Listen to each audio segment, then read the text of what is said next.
Hello investors, welcome to Simpli Stocks. Moving forward in our June first quarter result series, today I have brought for you 4 new businesses from the small cap universe that have delivered very strong results and they are currently trending quite a lot. We will briefly understand the business models of these companies, analyze their results and also go over what managements said in their con calls. Along with that, we will also see how their future looks like. But yes, as a standard disclaimer, this video is strictly not a buy or sell recommendation on any of these businesses in any way. You have to keep that in mind. With that being said, let's get started.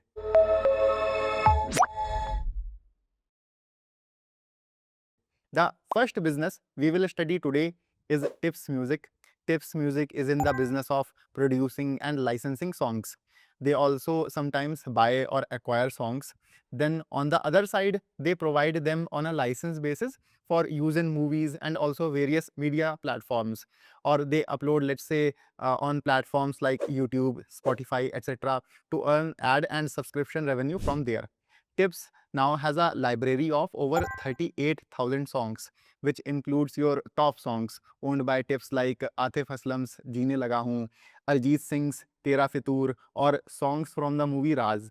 In Tips case, what happens is that 80 to 85% of their revenue comes from old songs and a 15 to 20% contribution comes from adding new songs. Let us say those songs which were released in the last 2 to 3 years. And right here, you will see that their YouTube channel has surpassed 82 million or more than 8 crore subscribers count. And this very thing is actually the moat of Tips.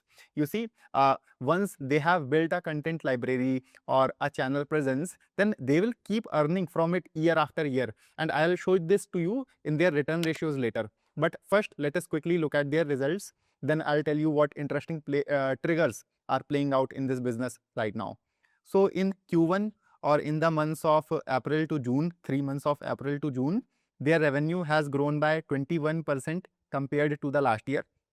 But you will see that net profit has fallen by actually 4%. And the reason for this is that the content cost, which grew by 90%, mind you, year on year, practically doubling year on year.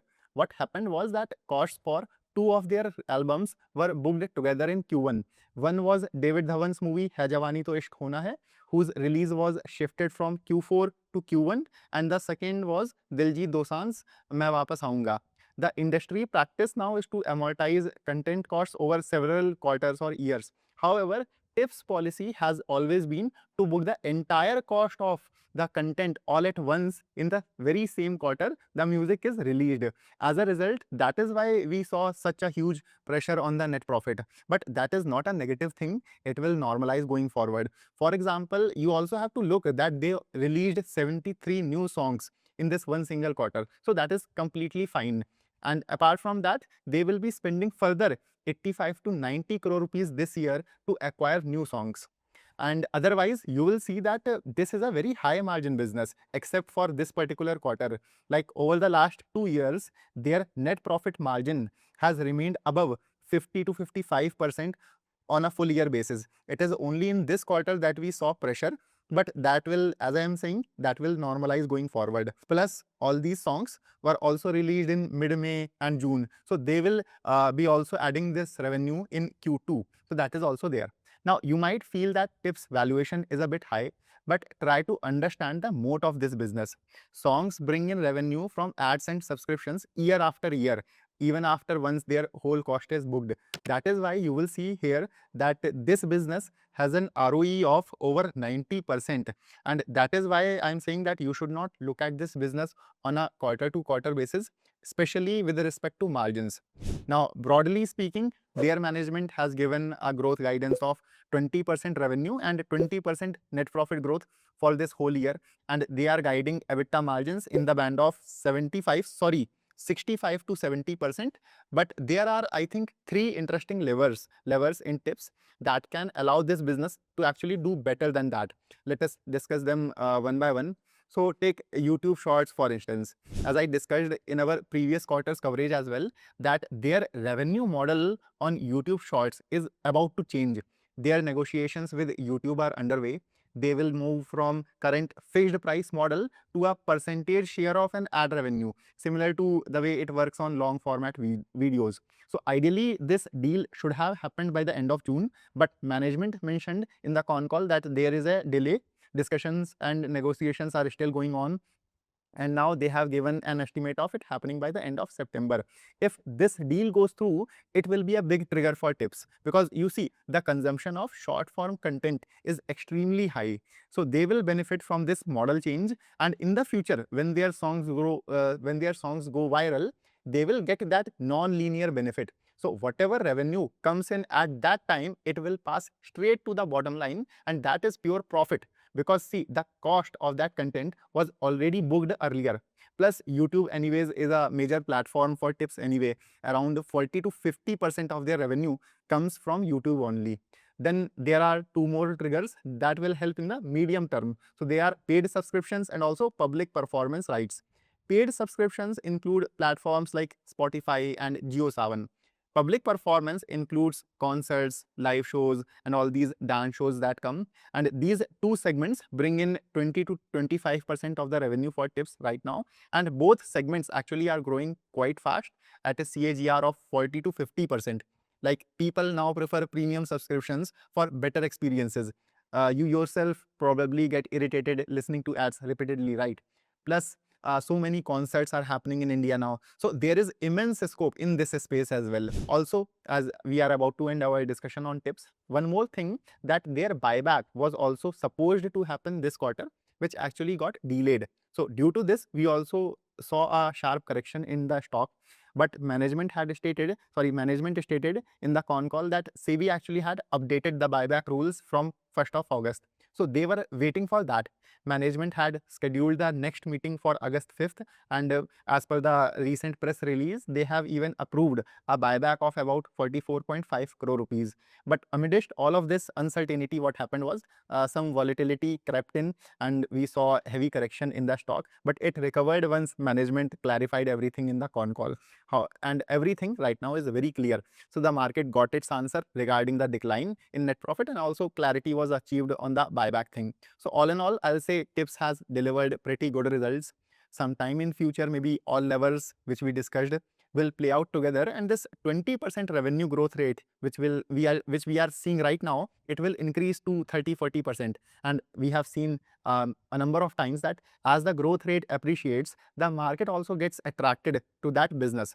So this is a good business which you can study. Now let us move on to the second business of today, which is RR Kabel. There is no point into going, I'll say, too much depth regarding RR's business model, because we all know RR makes wires and cables, and what actually wires and cables are. But yes, many people what don't know is that most of RR sales come from wires. When we look at, whereas other players like Polycab or KEI, cables are the main revenue contributor for them, and that is why you will see the margin difference also, because margins in wires are lower compared to cables. Now, out of the total sales, roughly 90 to 91% of RR sales come from wires and cables, and the remaining 9 to 10% share is of their FMEG segment, in which they sell products like fans, geysers, switches, and other electronics and electrical items. RR's focus has been on growing its cables business.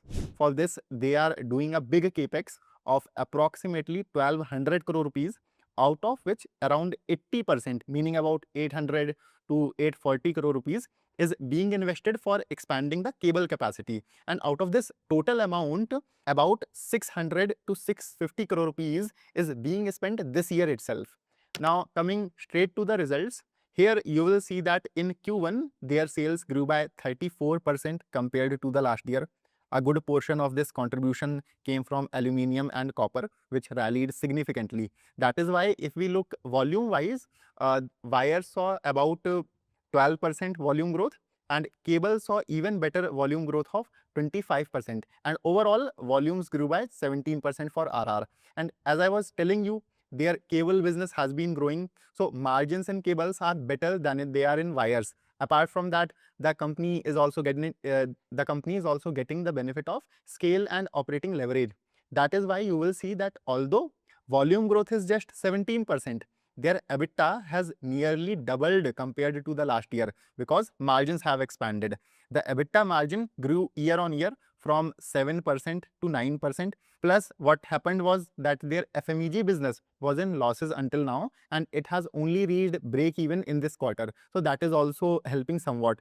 But still, I'll say that segment is pulling down margins at the consolidated level. Like if I mention margins specifically for wires and cables business, although it is not written here, but they have reached 9.9% margin for wires and cables.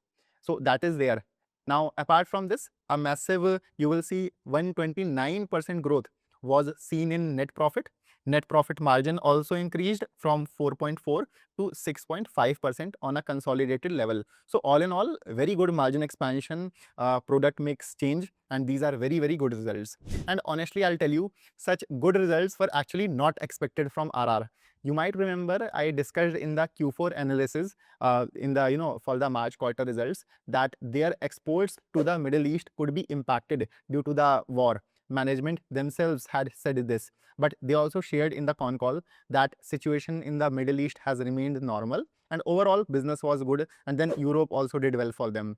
Now, moving forward, if copper stays at the same rate it is currently at, then the company will continue to get pricing benefits. However, we have to look, I'll say, more on the volume growth than that just top line growth. Management has broadly given a guidance of 18% volume growth for this year, FY27. They have already achieved 17% in Q1. And mind you, in the wires and cable sector, H2 or basically the period from September to March is always stronger than H1. So most probably we can expect good numbers from RR going forward as well. However, what has happened is that even after such good margin expansion, they are still maintaining their old margin guidance of 10.5% up to FY28. But what I feel is that they will easily beat this guidance before that. Already margins are reaching 9.9, 10%. So with the increasing contribution from cables plus the expansion of B2B business and also the operating leverage benefit, margins will continue to improve. And that is why even after all this, I will say RR continues to be a very, very attractive business. You will see the PE on screener shows about 50, 51 range, but that may look high to you on the surface. But when you factor in the margin expansion, RR is actually at a still very good valuation. Also, wires and cables as a sector is also doing quite well right now. You will see strong triggers are playing out everywhere, from green energy to power transmission, railways, logistics, and real estate. Investments are continuously increasing across all areas. And that is why the demand for wires and cables is also coming from everywhere. At the same time, new segments also like EV charging infrastructure, data centers, defense. So they are also creating demand. They are also additional triggers. So all in all, I'll say RR is a good business that you can study on your own. But see, these businesses, both RR or Tips Music, they are doing well right now because the results are good. But whether they will remain good after 3 months or 6 months, there is no guarantee of that. Everyone knows that long-term investing is important. But think of it this way, that you will hold any company for the long term only if it is announcing good results quarter on quarter, year after year, right? Otherwise, there have been long-term investors in companies like Vodafone Idea or Reliance Power also, right? So that is why if you are a serious investor or if your portfolio is large in size, then you will need to track, if not all, at least your own portfolio businesses, right? What's more is that the smaller a company is in size, or if you are looking at micro cap or very small businesses, so in such cases, you will have to track those businesses even more closely, because what happens is that things can change rapidly over there. You cannot be casual at all when it comes to small companies. Saying things like buy and forget, they don't work over there. But the problem retail investors face is that they don't even know when a company's results are coming out. And even if they do find out, they do not understand how to study those results. On the top of that, there are so many companies in the market, about 5,000. So which companies you should track? That is also not clear, right? So for a normal investor, it is not possible to spend so much time picking good businesses out of so many different stocks, and then you also have to study them so deeply. That is why we have created a personal WhatsApp community for serious investors, where we closely track more than 100 good businesses for you. And this is across the whole market universe, from large caps, mid caps, to many even small and micro cap businesses as well. I discuss everything in detail, like their business model, valuation, risk factors, and how their results are, and so on. Here, I also share my personal portfolio and I clear all your doubts on a one-to-one basis. But remember, this is a paid community and there are two plans in this: 6,000 rupees for 6 months and 10,000 rupees for a full year plan. In the 6-month plan, your monthly cost will average to 1,000 rupees, and in the full year plan, your monthly rate will be just 850 rupees only. So if you are interested, you can send a WhatsApp message on this number, or else you can also contact us and join this community through the link given below. Let us get back to our discussion. The third business we will study today is Thyrocare Technologies. Thyrocare is a healthcare diagnostics company and they run pathology labs. Their business model is such: suppose a doctor asks you to get a blood test done, so you go through a you go to a Thyrocare's franchisee or collection center. You give your blood sample over there, and then that franchisee sends that blood sample to the lab. In 1 or 2 days, you go back to that franchisee to pick up the report, or you receive it online. Now, Thyrocare has a portfolio of nearly 1,375 tests, and they now have 43 labs across the country. They also have one lab in Tanzania, Africa, and to support these labs, they have set up a network of over 11,700 franchisees. Thyrocare's franchisee base itself has been growing at a CAGR of 20% over the last 3 to 4 years. This is actually a positive sign because this expanded franchisee base will help them to drive good growth going forward. Now, here you need to understand one more thing, is that Thyrocare is a B2B model. They do not target end customers directly. They give out franchisees and then they provide services to these very franchisee partners, or let us say to clinics, hospitals, other labs also who do not have their own laboratories.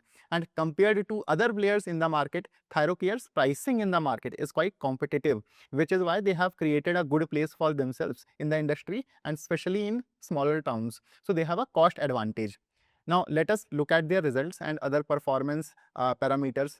Here you will see that their revenue or sales have grown by 24% in Q1. So they have beaten their guidance because their management had given guidance of about mid-teens growth, or about, let us say, 14 to 16% sales growth. Then you will also see that EBITDA margins have also improved. The company got the benefit of operating leverage as well. And apart from this, most importantly, what has happened is that realizations in the sector, meaning the rates of lab reports, they have increased.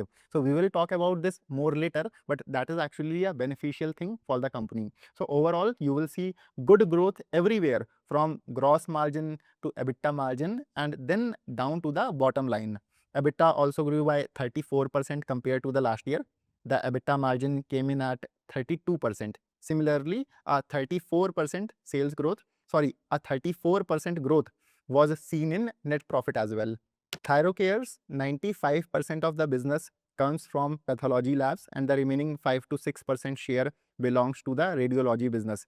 If we look at the pathology business only, there was even better 27% growth here.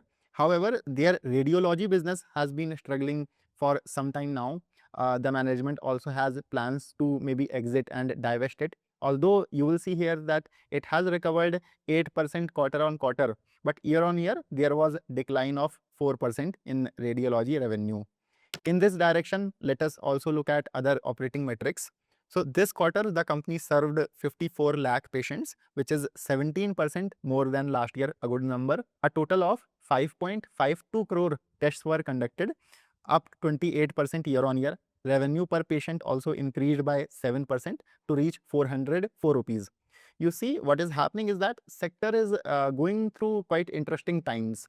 What has happened is that people or patients these days, they are now getting more tests done than earlier. There is a focus on diagnostics anyway, but people are also moving towards preventive healthcare by getting their blood tests done on their own in a timely manner to see whether any health issues are developing or not. Similarly, number of complex tests which have a better pricing or higher realizations, so that is also going up. As a result, you will see that tests per patient figure increased from 9.3 to 10.2. At the same time, you will see, however, 2% correction in revenue per test. But do you recall, I just told you the opposite, that realizations improved. Then how is this possible? So the reason for this is that Thyrocare has changed its definition of tests conducted. That is why such a big difference in values is there. Earlier, what happened was, along with the main tests, they also used to conduct or count some side tests or parameters as well, but that would give misleading figures which they have discontinued now. Moving on, if you look on the right hand side, their franchisee network grew by 23% in 1 year. They now have more than 11,700 franchisees across the country, and in this quarter alone they have added 900, mind you, new franchisees. So Thyrocare is working extensively on expanding its franchisee base. They say that this year they will be opening around 2,000 new franchisees, whereas earlier their target was 1,500. So they have also increased their franchisee addition guidance. So overall, it is a good performance by Thyrocare. And just as we saw in the wires and cables space, the diagnostic sector is also going through very interesting phase. After COVID, there was a sudden boom and then also a downturn in the sector. But now the demand which is coming is actually even better, and the recovery is much more stable and the demand is much more structural in nature, because the awareness for preventive healthcare is growing among the people. People today themselves are serious about timely blood tests. Plus, organized players are also gaining market share from smaller regional laboratories. So companies have taken also price hikes, seeing this environment, seeing this very good demand. For example, if you look at Dr. Lal also, the industry leader itself raised its prices by about 10%. So when your industry leader takes a price hike, it is a clear signal that goes out that demand is strong. Therefore, I think this sector will remain in focus over the next near to medium term, and Thyrocare within this space is a good business that you can look into. For instance, they are also entering specialty diagnostics like genomics and also allergy testing. Recently, they have launched several new advanced tests as well. Management believes that over the next 3 to 5 years, specialty diagnostics can contribute 15 to 20% to companies' revenue. And the plus point here is that major investment for this business line has already been made. So future growth will remain relatively asset light. Now, as for the guidance, so even though 24% growth came in Q1, management has still maintained their old revenue guidance of 15 to 18%. They say that Q2's base is quite high, so they do not want to hurry into revising guidance just for the sake of it yet. But I feel that overall, Thyrocare will do well this year. Although in the end, I would like to talk about one more thing, because whenever Thyrocare is mentioned, people counter with the promoter shareholding that is pledged. So let us talk over that, because that is not a problem. To understand that, you'll have to know a little bit of history of Thyrocare. What happened was that Thyrocare's founder, Mr. Valumini, he sold his stake to Pharmacy and exited from the company. Now the holding company, API Holdings, has debt on it, but API has been rapidly reducing its debt. So there is no such cause for concern. Thyrocare is a professionally managed company, and the business wise also everything is well on track here. So you can look into it independently. Now the fourth and final business we will study today is microfinance NBFC player Credit Access Grameen. Credit Access has also posted very good results. Profit has grown 8-fold compared to the last year, and when these results came out, Credit Access also trended quite a bit as well. Now, Credit Access provides small unsecured loans below 1.5 to 2 lakh rupees. Unsecured means these loans are given without any collateral or without pledging anything. Now, because the risk is higher for the lender, the interest rate also, which is charged on these loans, that also remains quite high. So MFI becomes your high margin business, but it is also risky, and this is a very cyclical sector. And after a long time, MFI lenders are coming out of a down cycle. That is why if you look, everyone from Utkarsh, Ujjivan to Arman and Credit Access is posting very good results. Now, among these, Credit Access is your largest microfinance player in the industry. Their AUM, or total loan book, grew to 30,300 crore rupees. It grew by 16.4% year on year. Plus, you will see that disbursements or new loans also grew by 11.9%. Now, don't look at quarter on quarter because Q1 is seasonally a weak quarter for NBFCs. But if you look year on year, clearly you will see that there is a very good recovery which is playing out. Now, in their loan book, the contribution of traditional group lending is 79 to 80%, and now 20% share belongs to the retail finance. This segment of theirs is doing well. In retail finance, the company offers other products like individual business loans, housing loans, and also two-wheeler loans to its old customers, which have shown very good repayment histories. So that is a good diversification that is playing out in this business. And here you will see that until a year ago, this segment's share was just 7%, which has reached to 20% now, as I told you. Now, this video is getting a bit long, so let us quickly look at the operating and financial metrics. So here you will see how their asset quality has been improving. Gross NPAs have decreased from 4.7% down to 3.2%. Similarly, the PAR 90 plus bucket reduced to less than half from 3.29% down to 1.46%. Then you will see its result on the right side. I told you this in the previous videos as well, if you remember, through Ujjivan and I, that when your NPAs go down, your credit costs automatically decrease. So that is why you will see that their net profit has grown so well. It has grown eightfold. Net profit jumped straight from 60 crore rupees to 493 crore rupees. So because of this, you will see that ROE or ROA, which were just 3.4% and 0.9% a year ago, so they have reached 24.4% and 5.9% this year. So overall, we can say that Credit Access has completely recovered from the downturn, and they are currently running quite ahead of their guidance also. So you will see here in this screenshot that they had given guidance of 20 to 25% AUM growth along with NIM or net interest margin staying between 12.8 to 13.2%. Mind you, in Q1, their NIM has already reached 14.4%. Similarly, their credit cost guidance is to stay in the 3 to 4% band for full year. They had spoken of ROA in the range of 4 to 4.8% and ROE of up to 16 to 20%. But what I showed you, that they are also currently running above those levels for ROA and ROE too. So all in all, very good set of numbers. Furthermore, their management's target is to make this loan book reach 50,000 crore rupees by December next year. Along with that, they also shared in the con call that currently no signs of fresh stress are visible at the ground level. So everything is completely fine. It was a very good con call, I'll say. But they are also moving a bit conservatively as of now. They are in no hurry to revise the guidance, and they will most likely wait and watch for one more quarter. But I think Credit Access Grameen will see an upgrade in the guidance and will do well. The microfinance sector down cycle is also now largely behind us.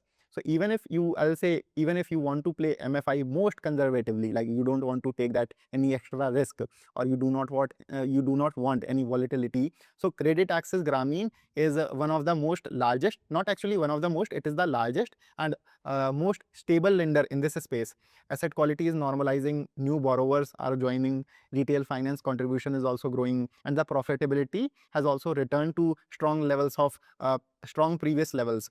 So Credit Access is a good business that you can look into if you are exploring microfinance space. With this, I will conclude today's session. But see, earnings season has just started now. Companies are bringing out their results at a fast pace. So if you are new to our channel, please remember to subscribe to Simpli Stocks as well. Going forward, I'll be bringing many such businesses for you. And if you found this video helpful, please make sure to hit the like button. If you support us with your likes, we will be able to bring more videos for you on a regular basis. And if you have any doubts whatsoever regarding these companies, you can ask them in the comments below. With this, I'll see you in the next video. Happy investing.